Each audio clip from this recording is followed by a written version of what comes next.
Sir என்ன sir பாக்குறீங்க? ஒரு gift வேணும் சார். அந்த gift பாக்குறதுக்கு தெய்வீகமா இருக்கணும். சார் என்ன ஃபங்க்ஷன் சார்? அது வந்து இருங்க, எங்க வீட்டுக்கிட்ட புனியாச்சினியை கூப்பிட்டுருக்காங்க. அதுக்கு தெய்வீகமா ஒரு gift பண்ணணுங்க. ஒரு வால் கிளாக் கொடுத்தா போதும் சார். என் சம்சார் தான் கேட்காம இங்க கூட்டு வந்தாங்க. சும்மா இருங்க, நீங்க எடுத்து காட்டுங்க.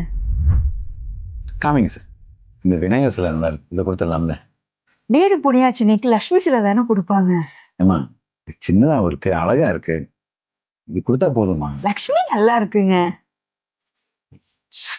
சரி, விநாயகரே கொடுப்போம். இல்ல வேணாம், உனக்கு அதானே பிடிச்சிருக்கு. நீ அதை கொடு. இல்ல, விநாயகரே கொடுப்போம். உனக்கு மனசுக்கு பிடிச்சது கொடுமா, நீ அதே கொடு. பரவாயில்ல, இன்னும் பரவாயில்ல. அந்த சிலையை எடுங்க. அஷ்டலட்சுமியும் இருக்கிற பெருமாள் சிலைங்க. இது ரொம்ப நல்லா இருக்கு. சரி, அப்ப இதை கொடுத்துடலாமா? சரி. இது பேக் பண்ணிருங்க. அப்புறம் இன்னொரு வீட்லயும் ஃபங்க்ஷன் இருக்கு. ஐயோ போதுமா, இதுவே இப்ப போதும்.